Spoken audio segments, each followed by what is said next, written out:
But वही अगर capital gain urban area में आता है तो उसमें कंडीशन स्पेसिफाइड है, स्पेशल कंडीशन स्पेसिफाइड है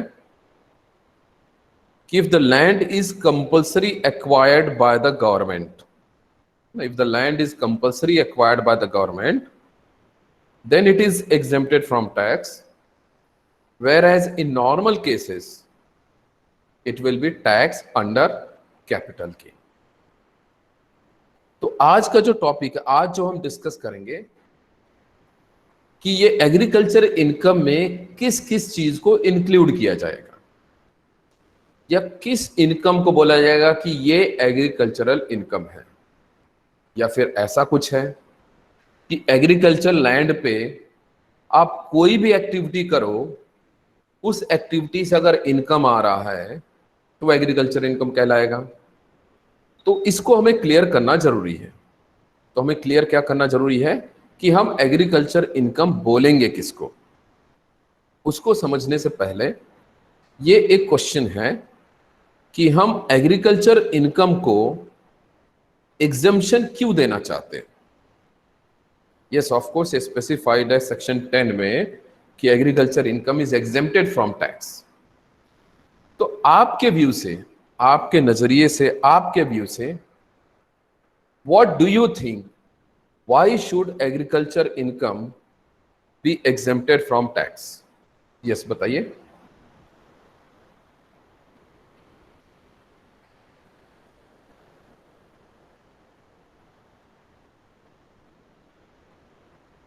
ताकि एग्रीकल्चर सेक्टर को बूस्ट मिले। ऋषभ, हमें तो हर एक सेक्टर को बूस्ट करने की जरूरत है ना, चाहे वो इंफ्रास्ट्रक्चर सेक्टर है या स्टील सेक्टर है ना, हर एक सेक्टर को हमें बूस्ट करने की जरूरत है, because we are developing country. तो why specific agriculture sector? Nikhil is saying to promote agriculture activities. तो निखिल, इंडिया जो है वो एग्री सेंटर्ड इकोनॉमी है, तो इसमें और प्रमोशन की क्यों जरूरत पड़ेगी, जिसके लिए आपको एग्जम्पशन देना है? डिमोटिवेट ना हो farmer, farmer are doing suicide. Rishabh, ये तो दूसरा व्यू रहेगा, दूसरा पहलू रहेगा फॉर डिस्कशन। फार्मर सुसाइड कर रहे नहीं कर रहे, तो ये तो हर एक सेक्टर में हो सकता है। आप देखते हो कि एजुकेशन सेक्टर में भी कई लोग सुसाइड करते हैं। Okay, so Mansi saying 50% are dependent on agriculture, तो इसलिए उनको एग्जेम्प्ट कर दें। Okay, so Afreen is saying to give relief to farmer. तो बहुत सारे आपके नजरिए हैं, मैं एक्सपेक्ट कर रहा था कि सभी का अपना अपना कुछ व्यू रहे। Shivani saying because it depends on monsoon. Prachi saying 85% India's population depends on agriculture and so on. Rishabh is saying crops अच्छी नहीं होती है। तो ऋषभ, इस केस में तो हर एक सेक्टर में हम देख सकते हैं, लाइक अभी स्टील सेक्टर बहुत डाउनफॉल में है ना, तो उसकी भी अच्छी नहीं चल रही है। यस, ये सारे पॉइंट, ऑफ कोर्स जितने भी आप पॉइंट बोल रहे हो, ये कहीं ना कहीं डायरेक्टली इनडायरेक्टली लिंक्ड होते हैं for cause of exemption. But मैं आपको बता दूं कि जो एग्रीकल्चर इनकम है, इसको स्टेट गवर्नमेंट की अथॉरिटी को दिया गया है। मतलब यह है, yes Mansi, food is primary requirement most essential for living. तो इसको स्टेट गवर्नमेंट के जुडिक्शन में रखा गया है। If state government wants, they can charge tax on agriculture income, है ना। इनकम टैक्स एक्ट ये बोलता है कि आप अगर एज अ स्टेट गवर्नमेंट आपको लगता है कि एग्रीकल्चर इनकम के ऊपर टैक्स लगाना है तो आप लगा सकते हो। बट फिर जब इसका कैलकुलेशन किया गया, हमें जो टैक्स लगाना है वो है नेट इनकम के ऊपर या प्रॉफिट के ऊपर। तो जब एग्रीकल्चर का जो प्रॉफिट कैलकुलेट किया गया, तो मोस्टली ये प्रॉफिट बहुत ज़्यादा नहीं होता। जैसे आप सभी ने बोला कि ये फार्मर्स के लिए है, वो पुअर हैं, उनका ऑब्वियसली इनकम बहुत कम रहेगा। तो इन सभी रीजन की वजह से जो आपने भी ऐड किए हैं पॉइंट्स, एग्रीकल्चर इनकम को स्टेट गवर्नमेंट एग्जेम्पशन में ही रखती है, बिकॉज और भी सोर्सेज ऑफ इनकम है जहां से आप टैक्स कमा सकते हो। चलिए, तो ये एक पॉइंट था कि एग्जेम्पशन क्यों होना चाहिए, तो ये सारे पॉइंट वैलिड है डायरेक्टली इनडायरेक्टली। चलिए अब आगे डिस्कस करते हैं कि एग्रीकल्चर इनकम में किस किस चीज को इंक्लूड करना। तो ये स्पेसिफाइड है सेक्शन 2(1)(a) पार्ट में। ये बोलता है कि income derived through agricultural land. अब एग्रीकल्चर लैंड से इनकम किस तरीके से डेराइव किया जा सकता है, थोड़ा आप लोग पॉइंट डालिए, किस किस तरीके से हम बोल सकते हैं कि this is income from agriculture. Yes please add points. Question ये है, सेक्शन 2(1)(a) बोलता है कि income derived through agricultural land is exempted from tax. तो ये कौन कौन से इनकम होंगे जो एग्रीकल्चरल लैंड से डेराइव किए गए होंगे? Please add. Farming, great Prachi, farming के थ्रू जो क्रॉप होते हैं उनको सेल करने से, ओके, मार्केट में सेल करने से। Crop grow like pulse, okay. Cash crop हो सकता है, selling crops, yes Divya, yes Purvi, selling vegetables, right, selling vegetables. Rent from land, yes Mansi, rent from land. Rishabh is saying rent from agriculture land.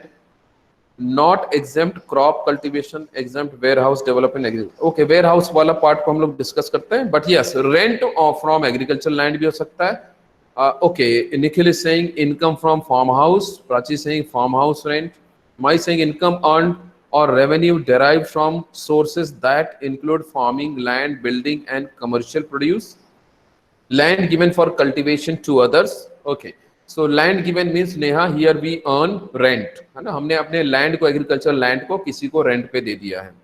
तो yes obviously आपने जो जो point बताए हैं यही चीज सेक्शन 2 में बताया गया है। देखिए यहाँ पे मुझे आपको कुछ पढ़ाना नहीं पड़ा, आपने अपने हिसाब से सोचा, नॉट नेसेसरी आप सभी ने पढ़ा होगा, कुछ लोगों ने पढ़ा भी होगा उसके बेसिस पे बता रहे हैं, बट कुछ लोगों ने अपने अपने बेसिक नॉलेज के बेसिस पे बताया कि ये कुछ सोर्सेज ऑफ इनकम हो सकते हैं फ्रॉम एग्रीकल्चर लैंड, और क्योंकि अगर उस एग्रीकल्चर लैंड से जनरेट हुआ है तो it will be exempted from tax. Let's see क्या क्या इसमें स्पेसिफाई है।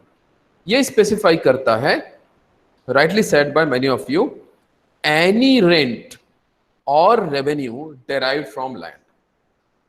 यहां पे लैंड का मतलब कौन सा है? यहां पे लैंड का मतलब है एग्रीकल्चर लैंड। तो एग्रीकल्चरल लैंड से कोई भी रेंट और रेवेन्यू जो भी मिले, ये हम डिटेल में भी डिस्कस करेंगे। यहां पे सेक्शन 2 में क्या स्पेसिफाई किया, फिर उसका डिटेल हम लोग देखेंगे। पहला पॉइंट ये बोलता है एनी रेंट और revenue derive from land. Second point बोलता है any income derived from such land by agricultural operations। अभी एग्रीकल्चरल ऑपरेशंस क्या होते हैं? एग्रीकल्चरल ऑपरेशंस में आता है प्लॉइंग, है ना, फिर सीडलिंग, है ना, प्लॉ करते हैं, पहले जो एग्रीकल्चर लैंड होता है उसकी उसकी खुदाई की जाती है, फिर उसमें बीज डाला जाता है, फिर पानी डाला जाता है, फिर उससे पौधा निकलता है, पौधे निकलने के बाद उसकी फिर देखभाल की जाती है, उसमें मैन्योर्स, फर्टिलाइजर्स डाले जाते हैं, वो ग्रो होता है, उसमें फिर फल आते हैं, फल या फ्रूट या वेजिटेबल्स आते हैं, फिर उसको तोड़ा जाता है। So all these are agricultural operations. अब ऐसा हो सकता है जैसे प्राची जैसे बड़े बड़े लोग हैं जिनके पास बहुत सारा एग्रीकल्चर लैंड है, तो प्राची या तो एमबीए करेगी या उस लैंड पे जाके खुदाई करेगी, बीज डालेगी।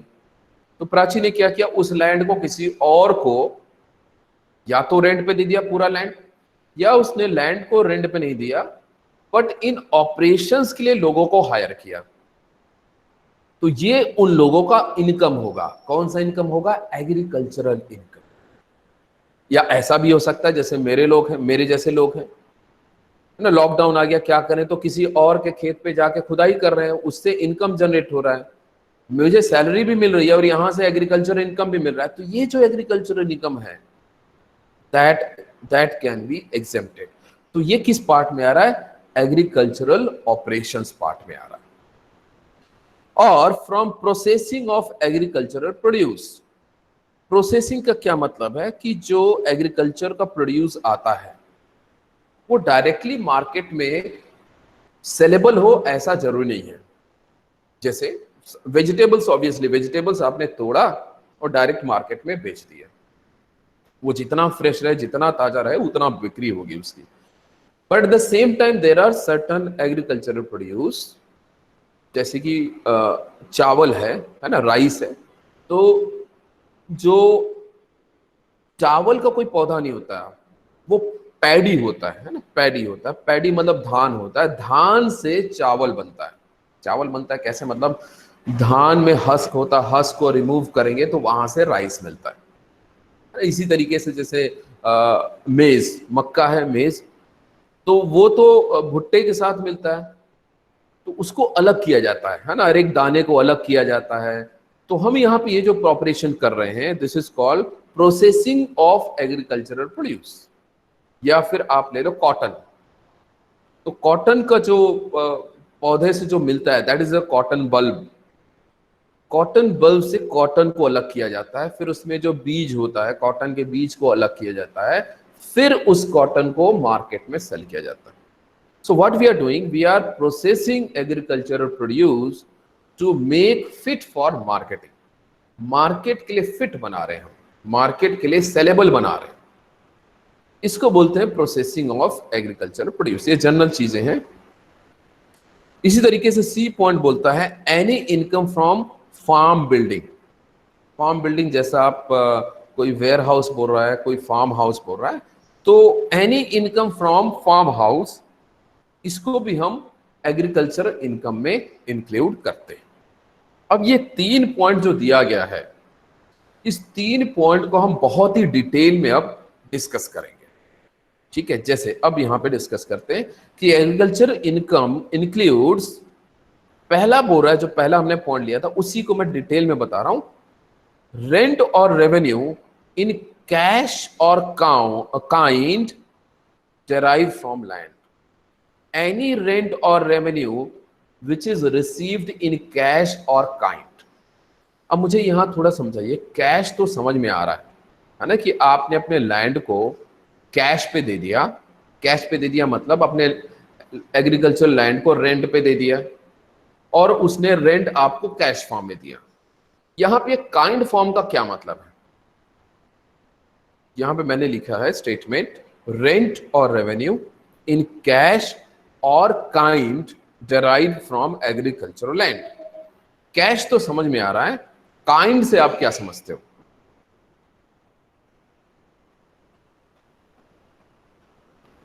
Yes please add points.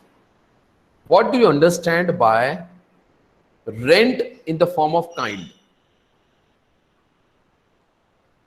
Yes anyone? Kind से आप लोग क्या समझते हैं?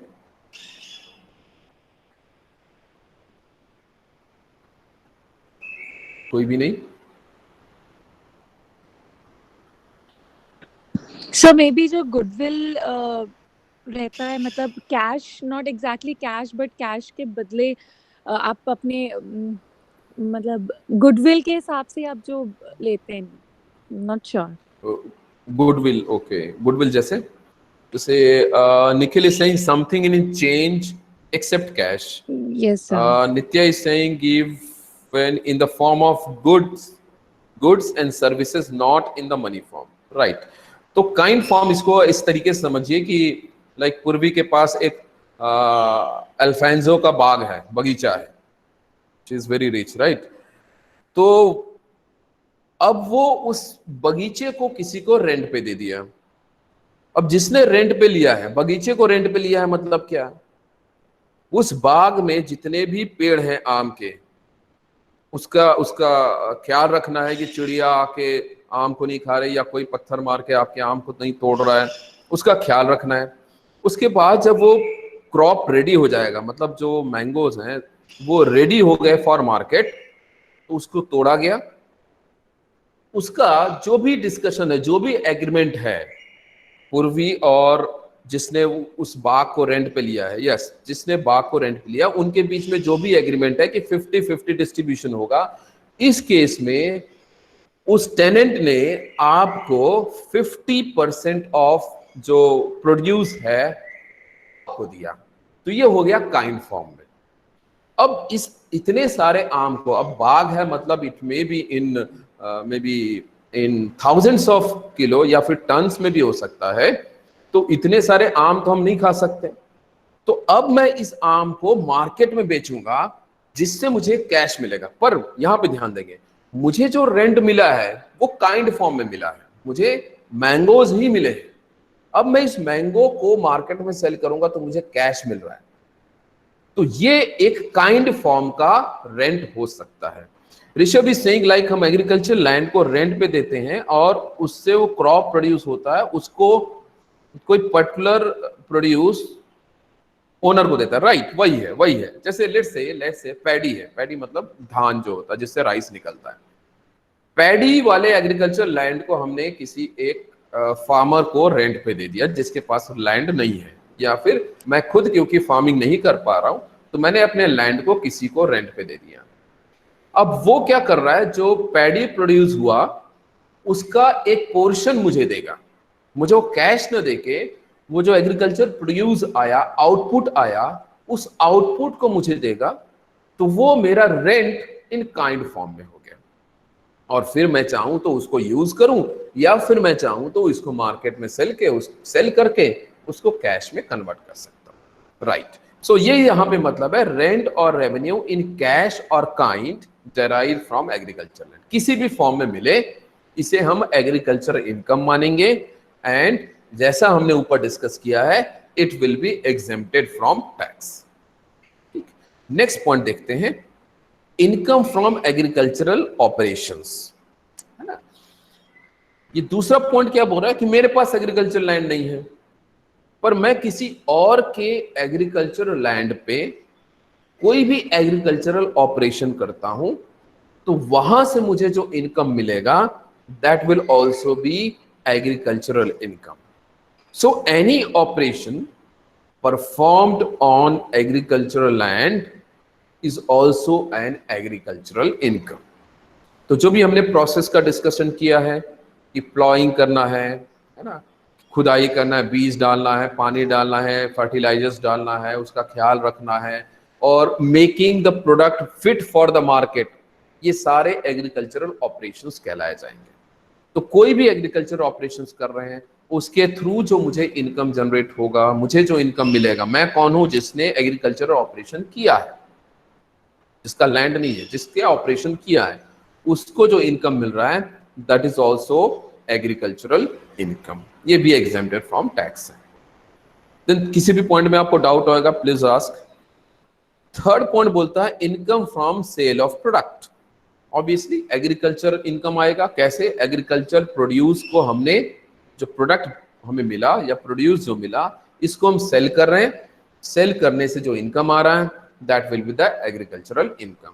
पैडी को सेल किया, मैंगो को सेल कर दिया, है ना, वीट को सेल किया, और मे बी मेज, भुट्टे को सेल किया, जो भी पल्सेस को सेल किया, ये किसी भी एग्रीकल्चर प्रोड्यूस को जो हमने प्रोड्यूस किया अपने एग्रीकल्चरल लैंड पे प्रोड्यूस किया, उसको हम सेल कर रहे हैं मार्केट में, वहां से मुझे इनकम मिल रहा है, that is also agricultural income.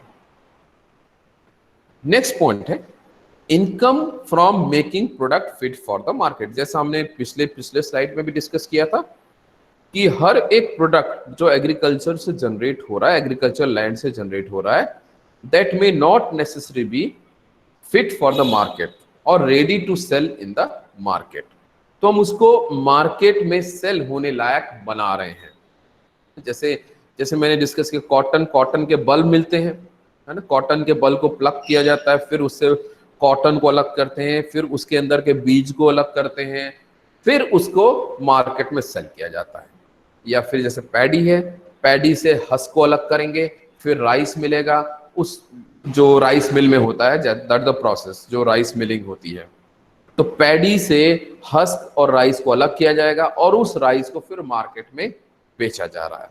तो ये हम क्या करें, प्रोडक्ट को मार्केट के लायक बना रहे हैं, that is to make the product fit for the market. ठीक है, नेक्स्ट पॉइंट है income from saplings and seedlings. इसमें आप मुझे बताएंगे कि सैपलिंग का क्या मतलब होता है, सैपलिंग एंड सीडलिंग्स का क्या मतलब होता है? Yes, anyone, any idea? Saplings and seedlings,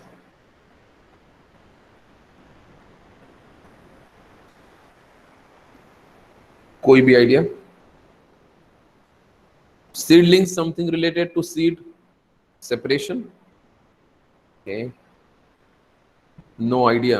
Okay, Rishabh, no idea. We have Geo. So sapling means वो एक पौधा लगाना, tree, small tree basically. Okay okay, ऐसा ही कुछ है। देखिए इसमें किस तरीके से होता है, जैसे मुझे आम आम का पेड़ लगाना है, तो आम का पेड़ लगाने के लिए मैं आम की जो गुठली होता है उसको किसी जमीन में गाड़ दूंगा तो उग जाएगा। तो ये जो उगा और फिर वो पेड़ बन जाएगा और फिर आम फलेगा, ये हो गया सीडलिंग, ये हो गया सीडलिंग। सैपलिंग इन प्लांटिंग, प्लांटिंग प्लांट, ओके ठीक, बिल्कुल ऐसा ही कुछ है माही, ऐसा ही कुछ।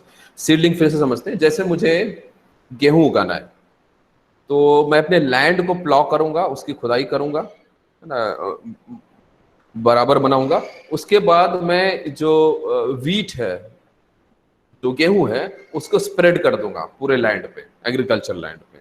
तो वहां से वो स्प्राउट होगा और उसके बाद फिर वो वीट का प्लांट बनेगा, फिर वहां से वीट के प्रोड्यूस बन जाएंगे। So this is called seedlings. अब सैपलिंग्स क्या होता है, देखिए कुछ ऐसे प्लांट होते हैं या कुछ ऐसे ट्री होते हैं जो डायरेक्टली बीज से प्रोड्यूस नहीं होते। जैसे सिंपल सा जो धान होता है, पैडी पैडी, तो जो प्रोसेस मैंने वीट के साथ किया वही प्रोसेस पैडी के साथ नहीं होता है। पैडी के केस में पहले एक छोटे से एरिया में जो धान होता है, पैडी होता है, उसके बीज को स्प्रेड किया जाता है, उससे फिर छोटे छोटे पौधे निकलते हैं। फिर उस पौधे को वहां से निकाल के मुझे अपने एग्रीकल्चर लैंड पे अलग अलग एक पर्टिकुलर डिस्टेंस पे लगाना पड़ता है। अगर मैंने उसी बीज को से पौधा निकाला और मैं सोचूं कि वो पैडी का जो पौधा निकला है उससे पैडी प्रोड्यूस हो जाए, तो वो नहीं होता है। उसको मुझे उस जगह से निकालना है और फिर दूसरे जगह लगाना है, फिर जाके उसमें फ्रूटिंग या फिर फल आता है। एक और तरीके से समझाता हूँ।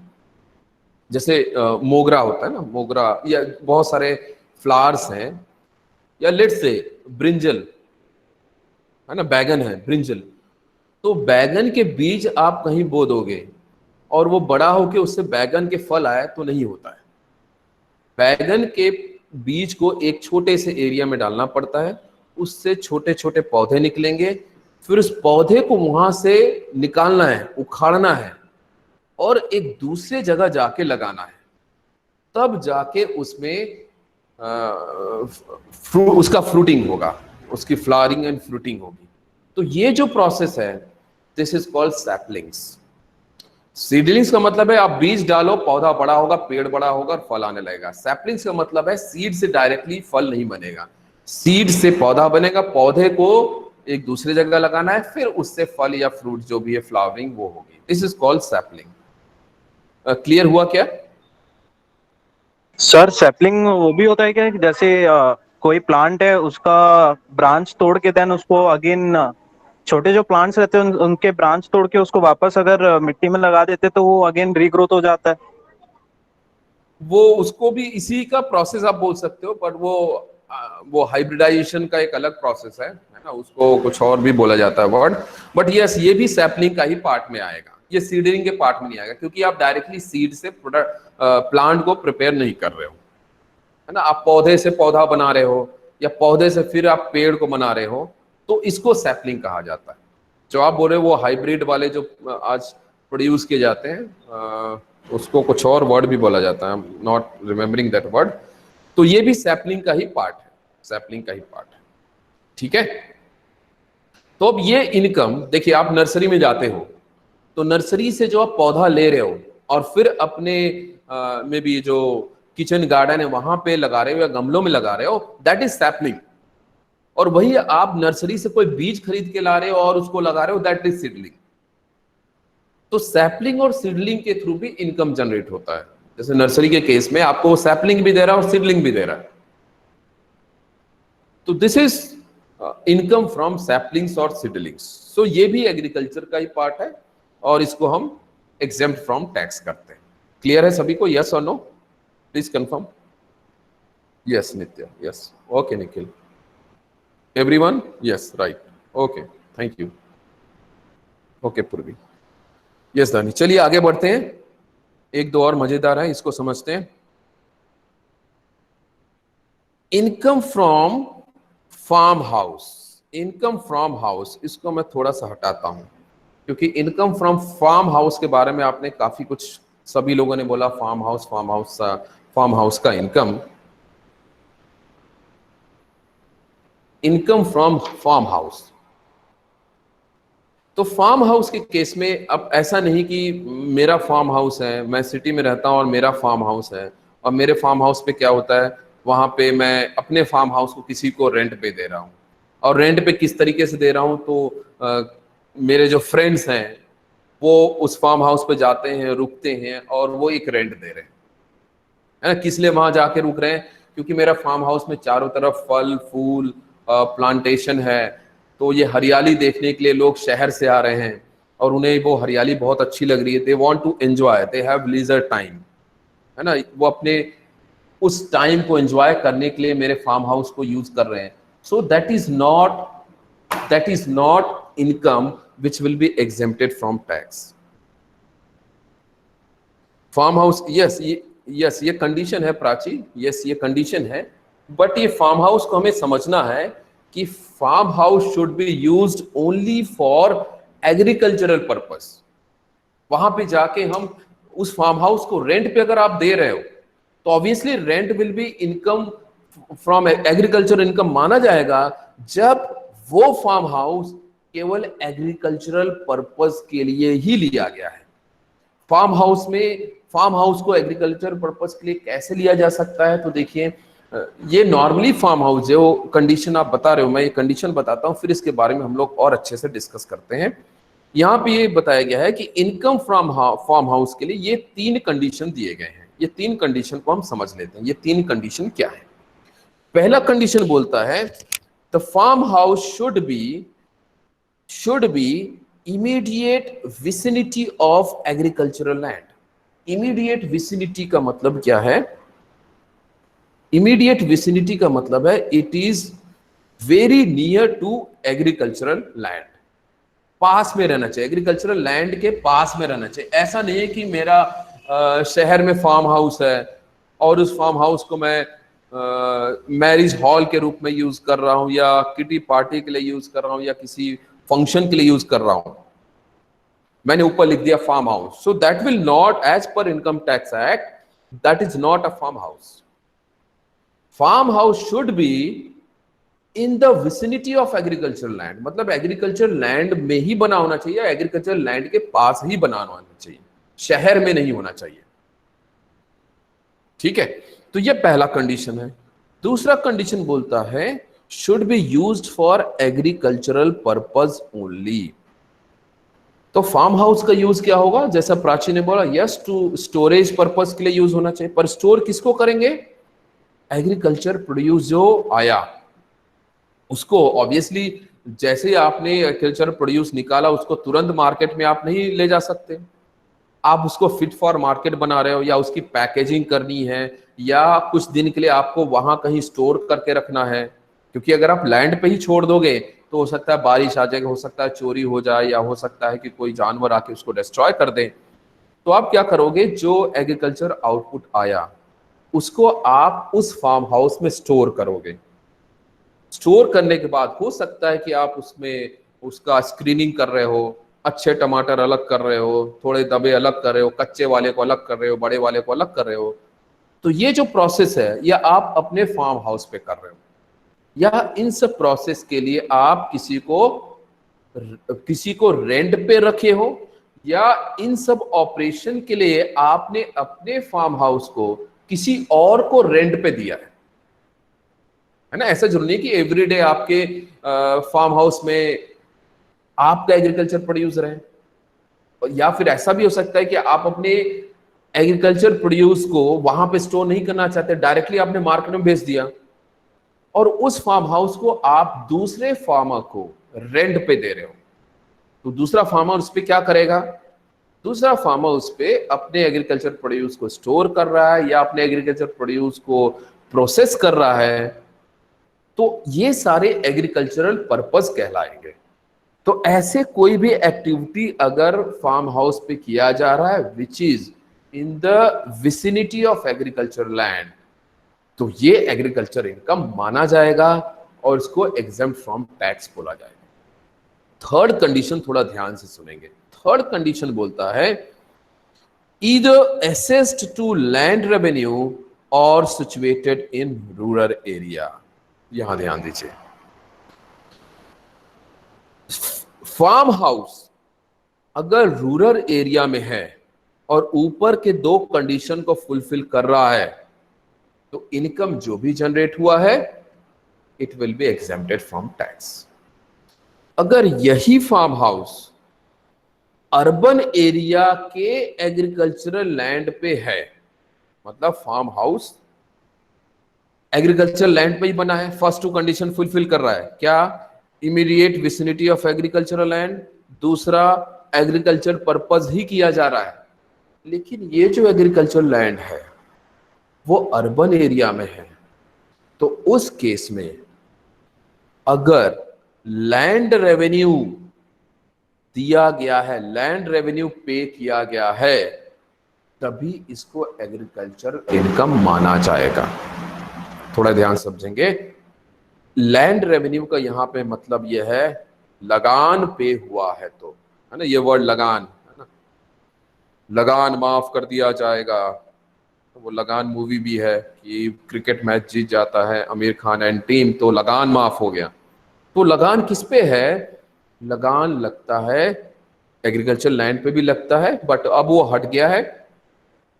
अब फार्म हाउस, वो फार्म हाउस जो अर्बन एरिया के एग्रीकल्चरल लैंड पे है, उस केस में लगान लगता है, लैंड रेवेन्यू पे करना पड़ता है। तो अगर लैंड रेवेन्यू पे किया गया है उस केस में उसके उस फार्म हाउस से जो भी इनकम जनरेट हुआ है उसको एग्रीकल्चरल इनकम माना जाएगा। और अगर इसी फार्म हाउस पे लगान पे नहीं हुआ है, land revenue has not been paid, in that case इसको हम टैक्स के असेसमेंट में ले जाएंगे, उसके ऊपर टैक्स लगेगा, उसको हम एग्जेम्प्टेड फ्रॉम टैक्स नहीं बोल सकते।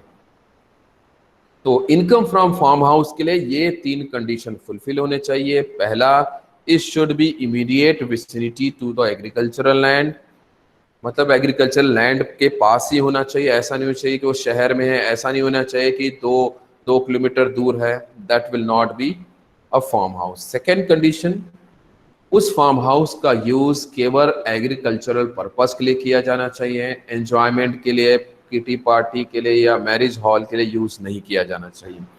थर्ड कंडीशन बोलता है if that farmhouse is in rural area, okay है, बट अगर यही farmhouse urban agricultural land पे बना है, in that case land revenue has to be paid, लगान has to be paid, then only it will be accounted as income from farmhouse under the head agricultural income।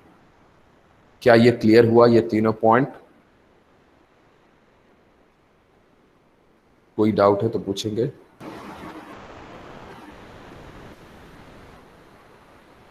Yes Prachi, Dharni, Varsha, second point नहीं हुआ clear? Okay. Second point है should be use for agricultural purpose only. तो आप उस farm house को क्यों use करोगे? Farm house क्यों बनाया है? फार्म हाउस बनाया है कि जो हमारा प्रोडक्ट प्रोड्यूस हुआ उसको हमने फार्म हाउस में स्टोर कर दिया, तो अपने ही प्रोडक्ट को आप डाल रहे हो। ओके, सेकेंड और थर्ड को मैं वापस समझा देता हूँ, सेकेंड और थर्ड को वापस समझा देता हूँ। सेकेंड पॉइंट है should be use for agricultural purpose. अच्छा, फर्स्ट पॉइंट भी बताना है क्या? तीनों बता देते हैं, चलिए। ओके ओके, चलिए तीनों बता रहा हूं। Income from farm house agriculture income के अंदर कब माना जाएगा? पहला कंडीशन है, ये तीनों कंडीशन फुलफिल होने चाहिए ना। पहला कंडीशन है farm house should be immediate vicinity of agricultural land. का मतलब यह है कि फार्म हाउस को आप एग्रीकल्चरल लैंड के पास में बनाइए। सिंपल है, फार्म हाउस को आप अपने एग्रीकल्चरल लैंड पे ही बनाइए। ऐसा नहीं हो सकता कि आपका एग्रीकल्चरल लैंड यहाँ पे है और फार्म हाउस को आप 2 किलोमीटर दूर बना रहे हो, तो उसको फार्म हाउस नहीं बोला जाएगा। फार्म हाउस तभी बोला जाएगा जब वो आपके एग्रीकल्चरल लैंड के विसिनिटी में बना है। पहला पॉइंट, पास में बनना चाहिए, लैंड के, आपके एग्रीकल्चरल लैंड के पास में बनना चाहिए। दूसरा पॉइंट बोलता है should be used for agricultural purpose. Agricultural purpose का क्या मतलब यहां पे कि उस फार्म हाउस को आप एग्रीकल्चरल ऑपरेशन या प्रोसेसिंग के लिए ही यूज कर रहे हो। किस तरीके से यूज कर सकते हो? आप अपने फार्म हाउस में जितने भी एग्रीकल्चरल इक्विपमेंट हैं उसको स्टोर कर रहे हो, या जो एग्रीकल्चरल प्रोडक्ट बना उसको आप स्टोर कर रहे हो, या जो एग्रीकल्चरल प्रोडक्ट बना उसकी फर्दर प्रोसेसिंग आप वहां पे कर रहे हो। कौन सी प्रोसेसिंग? उसको गनी बैग्स में पैक करना या छोटे छोटे बैग्स में पैक करना, या उसका फिल्टरेशन करना, अच्छे अच्छे अलग करना, थोड़े कम अच्छे को अलग करो और कम वालों को अलग करो। ऐसे कुछ ऑपरेशंस कर रहे हो तो इसको हम एग्रीकल्चरल ऑपरेशंस कहते हैं। अब अगर यही फार्म हाउस आप किसी और फार्मर को रेंट पे दे रहे हो, तो रेंट पे कैसे मिलेगा कि दूसरा फार्मर आपके फार्म हाउस पे अपने एग्रीकल्चरल प्रोड्यूस को स्टोर कर रहा है इसलिए रेंट दे रहा है, या अपने एग्रीकल्चरल इक्विपमेंट को स्टोर कर रहा है ना, एग्रीकल्चर करने के लिए बहुत सारे इक्विपमेंट की जरूरत पड़ती है, उसको स्टोर कर रहा है इसलिए आपको रेंट दे रहा है, या अपने जो प्रोडक्ट है उसकी प्रोसेसिंग करने के लिए उसको एक जगह की जरूरत है और उसने आपके फार्म हाउस को रेंट पे लिया है। क्या प्रोसेसिंग करना उसे? जैसे हमने बताया कि making the product fit for the market करना है, या उसको पैकिंग करना है। ऐसे कोई भी ऑपरेशन कर रहा है और उसके अगेंस्ट में आपको रेंट दे रहा है तो वो इनकम फ्रॉम फार्म हाउस माना जाएगा। ठीक, लेकिन इसके साथ साथ थर्ड पॉइंट अभी क्लियर होना जरूरी है। थर्ड पॉइंट क्या है? थर्ड पॉइंट है कि अगर आपका फार्म हाउस रूरल एरिया के एग्रीकल्चरल लैंड पे है तो तीनों कंडीशन फुलफिल हो गई, इनकम फ्रॉम फार्म हाउस माना जाएगा और एग्जेम्प्टेड फ्रॉम टैक्स। लेकिन ये फार्म हाउस आपका अर्बन में जो एग्रीकल्चरल लैंड है उस पे बना हुआ है, even though first to condition fulfil हो रहा है, लेकिन थर्ड कंडीशन भी फुलफिल होना जरूरी है। वो क्या जरूरी है कि उस फार्म हाउस पे आपने लैंड रेवेन्यू में असेसमेंट करवा रखा है। मतलब सिंपल है, उसके ऊपर आपने लगान पे किया है, और ये लगान जो होता है बहुत ज्यादा नहीं होता, लगान हार्डली 1000 या 1500 होता, डिपेंडिंग अपॉन कौन सी सिटी है। तो अगर आप अपने फार्म हाउस को लैंड रेवेन्यू के अंदर असेसमेंट करवाते हो और उसका आप लगान पे करते हो, उस केस में यही फार्म हाउस का इनकम एग्रीकल्चरल इनकम के अंदर आएगा। और अगर इसका असेसमेंट आपने नहीं करवाया है, मतलब सिंपल है, आपने अगर इसके ऊपर लैंड रेवेन्यू नहीं दिया है, लगान पे नहीं किया है, तो इस फार्म हाउस से जितना भी इनकम जनरेट होगा इसको इनकम फ्रॉम अदर सोर्सेस के अंदर इंक्लूड किया जाएगा और वहां पे टैक्स कैलकुलेट किया जाएगा। ठीक है, तो थर्ड कंडीशन में सिंपल है, अगर अर्बन एरिया में फार्म हाउस बना है, एग्रीकल्चर लैंड पे ही बना है और किसी और को आपने रेंट पे दिया है, और अगर आपने इस पे लैंड रेवेन्यू पे नहीं किया है, this will be taxable. Land revenue पे कर दिया है, it will be agricultural income exempted from tax. Clear हो गया?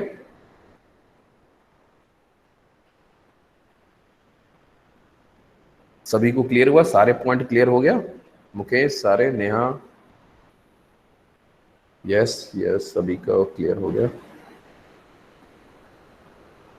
ओके ग्रेट, तो अभी टाइम हो गया है तो यहाँ क्लोज करते हैं। मैं एक्सपेक्ट किया था, ओके एक लास्ट पॉइंट डिस्कस कर लेते हैं, ये थोड़ा सा 5 मिनट और लूंगा आपका, वेरी सॉरी, आपको थोड़ा सा लंच देर से करना पड़ेगा। इनकम फ्रॉम नर्सरी, ये इनकम फ्रॉम नर्सरी एग्जेम्प्टेड है कि टैक्सेबल है? Okay Prachi, what doubt? Yes Prachi.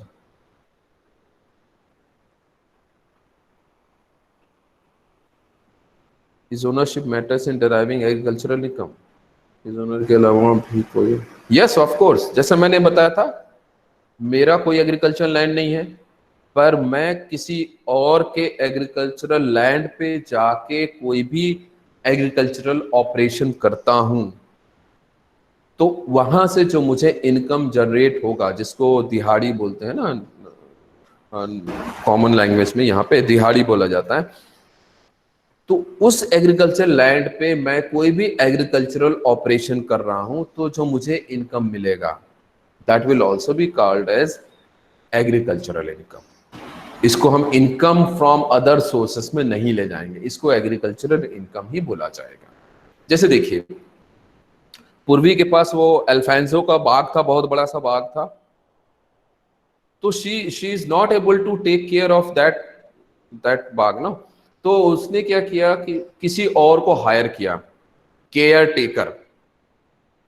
अब वो केयर टेकर क्या करेगा, देखेगा कि कोई पत्थर मार के आम ना तोड़े, या चिड़िया जो है वो आम को खराब ना करे, या अगर कोई फर्टिलाइजर डालना है, मैन्योर डालना है, या वाटर प्रोवाइड करना है, तो ये सारे एक्टिविटी के लिए किसी और को हायर किया गया है। तो जिसको हायर किया गया उसको हम पे करेंगे, तो जो पेमेंट होगा उस पर्सन के लिए वो एग्रीकल्चरल इनकम माना जाएगा। That will not be accounted as an income from other sources, उसको एग्रीकल्चरल इनकम माना जाएगा और वो एग्जेम्प्टेड फ्रॉम टैक्स होगा। क्लियर है प्राची?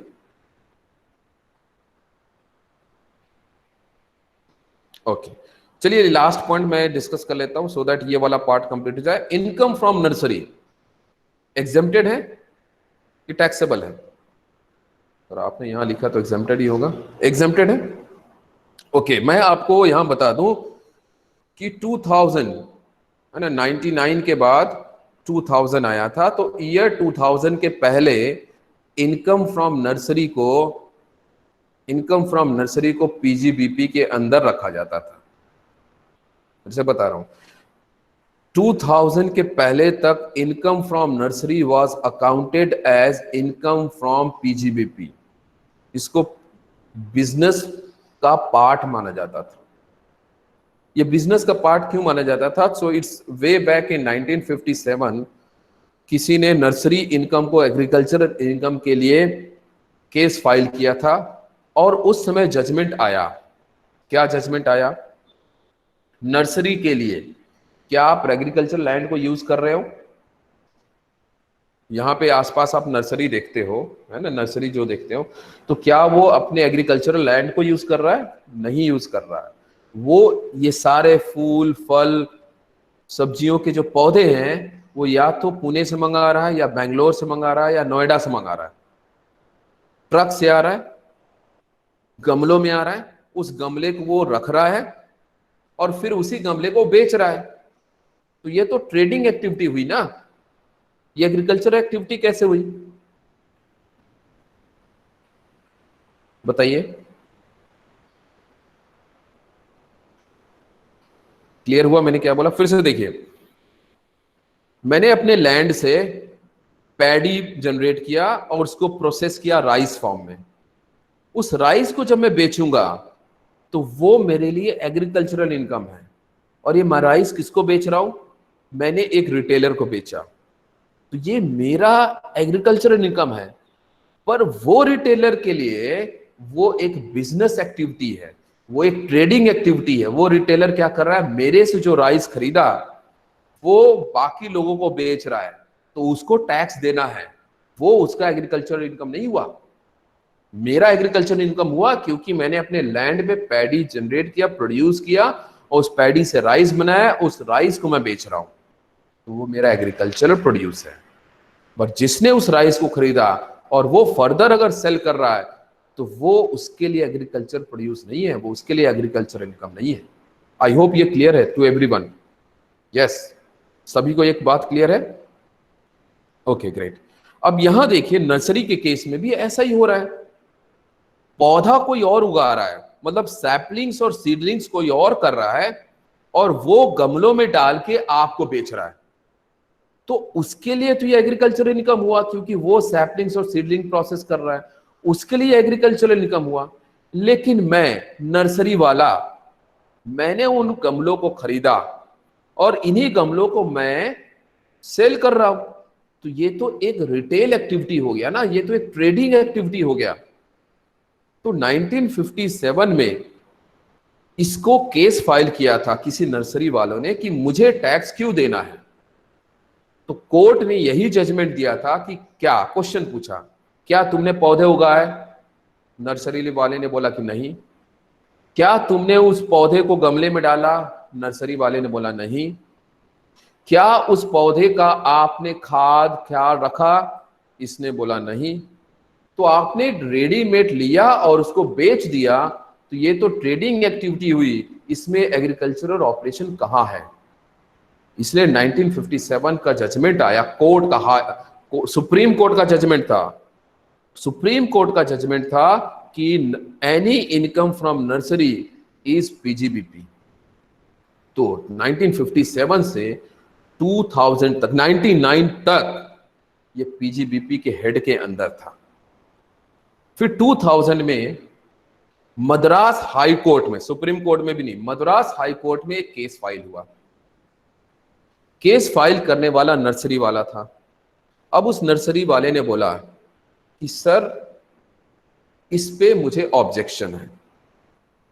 हाई कोर्ट के जज ने बोला, तुम सुप्रीम कोर्ट के जजमेंट पे ऑब्जेक्शन डाल रहे हो, ये तो कोई नहीं सुनेगा।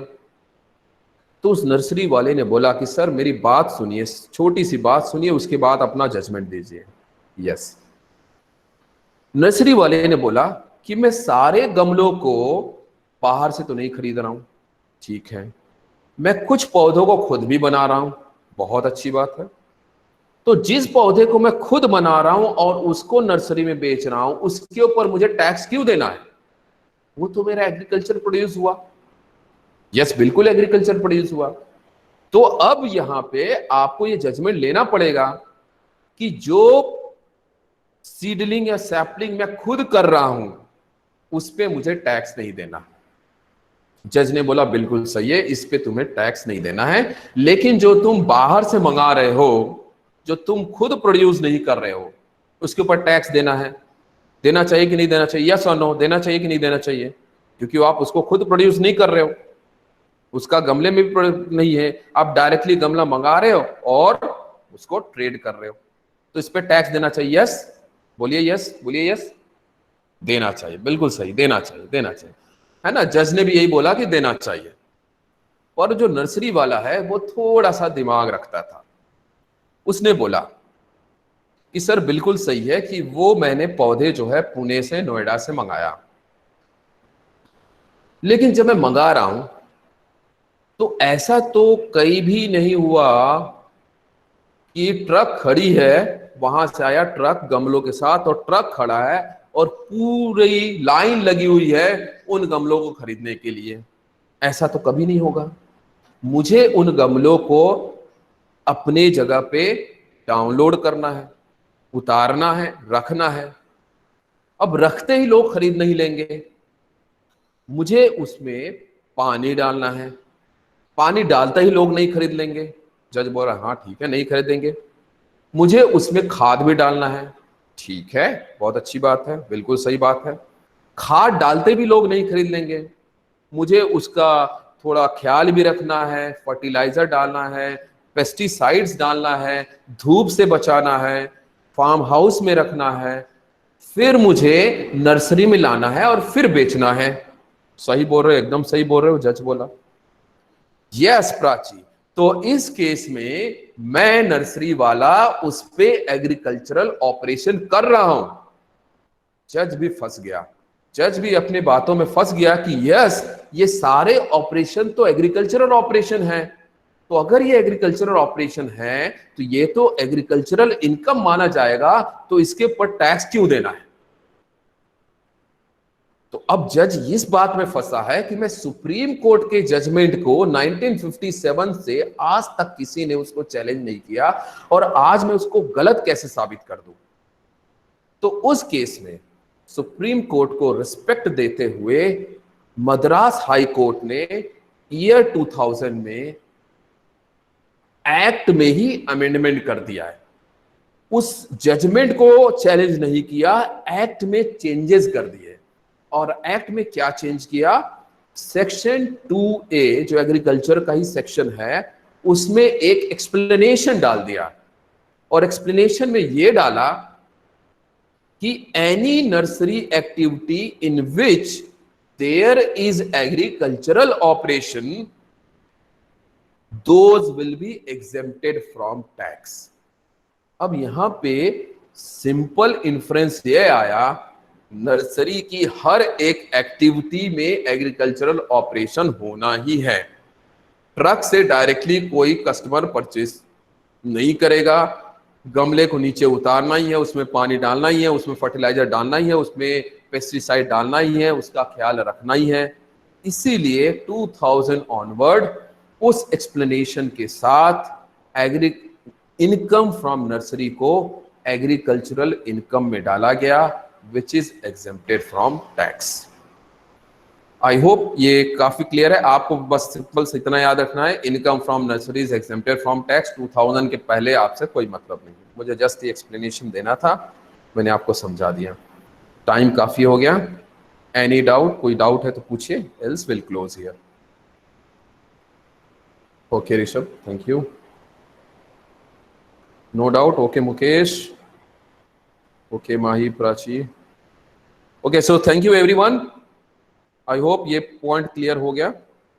Yes, thank you very much everyone, enjoy the day. अच्छा मौसम हो गया, बारिश होगा। चलिए बाय बाय।